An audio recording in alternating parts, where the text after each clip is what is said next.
ನಿರ್ಮಲಾ ಸೀತಾರಾಮನ್ ಅವರು 9 ಬಜೆಟ್ ಕೊಟ್ಟಿದ್ದಾರೆ. ಅವರ 9 ಬಜೆಟ್ನಲ್ಲಿ ಅತ್ಯಂತ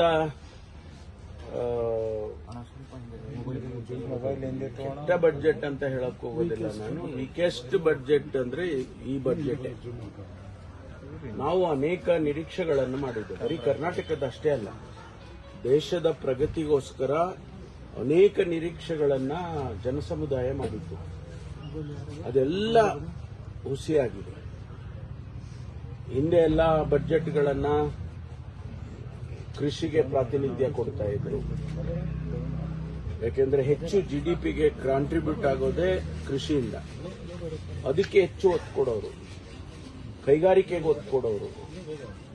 ಆಮೇಲೆ ಸೋಷಿಯಲ್ ಸೆಕ್ಟರ್ ಅಲ್ಲಿ ಈಗ ನಾವು ಬಡತನ ನಿರ್ಮೂಲನೆ ಆಗಬೇಕು ಅಂತ ಹೇಳ್ಕೊಳ್ತೀವಿ, ಘೋಷಣೆಗಳು ಮಾಡ್ತಾ ಇರ್ತೀವಿ. ಪ್ರತಿ ವರ್ಷ ಬಜೆಟ್ನಲ್ಲಿ ಅದಕ್ಕೆ ಸಂಬಂಧಿತವಾಗಿ ಬೇಕಾದಂತ ಕಾರ್ಯಕ್ರಮಗಳು ಕೊಡ್ತೀವಿ.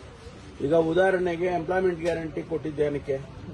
ಡಾಕ್ಟರ್ ಮನಮೋಹನ್ ಸಿಂಗ್ ಅವರು ಎಂಪ್ಲಾಯ್ಮೆಂಟ್ ಗ್ಯಾರಂಟಿ ಕೊಟ್ಟಿದ್ದು ರೂರಲ್ ಎಕಾನಮಿ ಒಂದು ರೀತಿಯಲ್ಲಿ ಜಾಸ್ತಿ ಆಗಲಿ, ಇಂಡಿವಿಜುವಲ್ ಆಗಿ ಅವರ ಅರ್ನಿಂಗ್ ಪವರ್, ಸ್ಪೆಂಡಿಂಗ್ ಪವರ್ ಅದು ಜಾಸ್ತಿ ಆಗಲಿ ಅಂತೇಳಿ ಅವರಿಗೆ ಎಂಪ್ಲಾಯ್ಮೆಂಟ್ ಕೊಟ್ಟಂಗಾಗುತ್ತೆ ಅಂತೇಳಿ the largest employment was given by that program in the entire world. ಈ ಪ್ರಪಂಚದಲ್ಲಿ ಅಂತ ಒಂದು ಯಾವುದು ಕಾರ್ಯಕ್ರಮ ಎಲ್ಲೂ ಇರ್ಲಿಕ್ಕಿಲ್ಲ. ಅದೆಲ್ಲ ಇವತ್ತು ಗಾಳಿಗೆ ತೂರ್ಬಿಟ್ಟು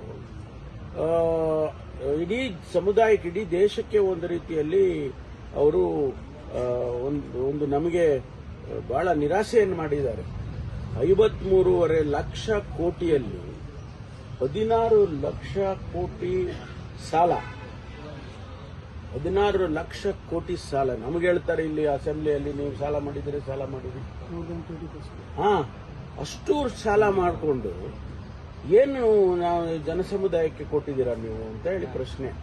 ಕರ್ನಾಟಕಕ್ಕಂತೂ ಏನೂ ಇಲ್ಲ, ಝೀರೋ. ಅದು ಯಾವ 2 ರೈಲ್ ಬಿಡ್ತಾರೆ. ಆ ರೈಲು ಎಲ್ಲಿ ಬಿಡ್ತಾರೆ? ತಮಿಳುನಾಡುಗೆ ಒಂದು, ಮತ್ತೆ ಹೈದರಾಬಾದಿಗೆ ಒಂದು. ಅವ್ರಿಗೆ ಬೆನಿಫಿಟ್ ಆಗ್ತದೆ. ಬೆಂಗಳೂರಿಂದ ಜನ ಹೋಗೋದು ಹೈದರಾಬಾದಿಗೆ, ತಮಿಳುನಾಡಿಗೆ ಅವರಿಗಾಗ್ತದೆ. ಅದರಿಂದ ಯಾವುದೂ ಇಲ್ಲ.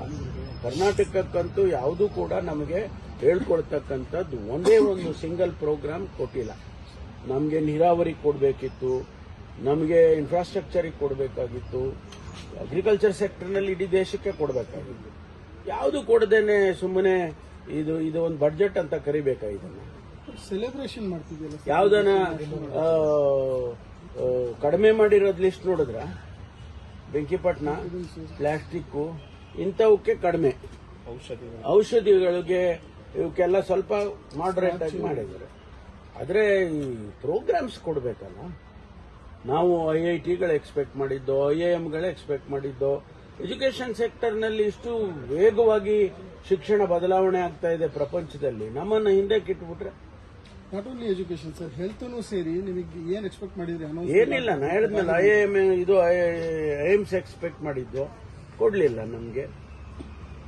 ಅದರಿಂದ ಬಹಳ ನೀರಸವಾದಂಥದ್ದು, ಬಹಳ ನಿರಾಶೆಯನ್ನ ಹೆಚ್ಚು ತಂದಿರತಕ್ಕಂತ ಒಂದು ಬಜೆಟ್ ಇದು ಅಂತ ಅಷ್ಟೇ ಹೇಳಿ.